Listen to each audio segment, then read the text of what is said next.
چہرہ ہے کہ انوار دو عالم کا صحیفہ، آنکھیں ہیں کہ بحرین تقدس کے نگی ہیں، ماتھا ہے کہ وحدت کی تجلی کا ہے ورق، عارض ہے کہ والفجر کی آیت کے امی ہے، گیسو ہے کہ واللیل کے بکھرے ہوئے سائے، ابرو ہے کہ کوسین شب قدر کھلے ہیں، گردن ہے کہ برفر کے زمیں اوج سریا، لب صورت یاقوت شعاعوں میں دھلے ہیں، قد ہے کہ نبوت کے خد و خال کا معیار، بازو ہے کہ توحید کی عظمت کے علم ہے،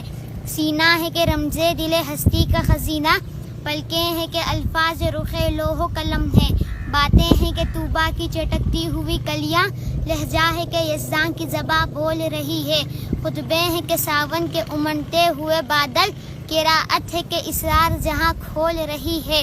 یہ دانت یہ شیرازہ شبنم کے تراشے، یاقوت کی وادی میں دمکتے ہوئے ہیرے، شرمندہ تاب لب دندان پیغمبر، حرف بسنا خوانی و خامہ بسریرے، یہ موج تبسم ہے کہ رنگوں کی دھنک ہے، یہ عکس متانت ہے کہ ٹہرا ہوا موسم، یہ شکر کے سجدے ہیں کہ آیات کی تنزیل، یہ آنکھ میں آنسو ہے کہ الہام کی رمجھم، کہنے کو تو ملبوس بشر اوڑھ کے آیا، لیکن تیرے احکام فلک پر بھی چلے ہیں، انگلی کا اشارہ تھا کہ تقدیر کی ضربت، مہتاب کے ٹکڑے تیرے قدموں میں گرے ہیں، کہنے کو تو فاقوں پر گزری تیری راتیں، اسلام مگر اب بھی نمک خوار ہے تیرا، تو نے ہی سکھائی ہے تمیز من و یزداں، انسان کی گردن پہ صدا بار ہے تیرا، کہنے کو تیرا فقر تیرے فخر کا باعث، لیکن تو سخاوت کے سمندر کا کنارہ، کہنے کو تیرے سر پہ ہے دستار یتیمی، لیکن تو زمانے کے یتیموں کا سہارا۔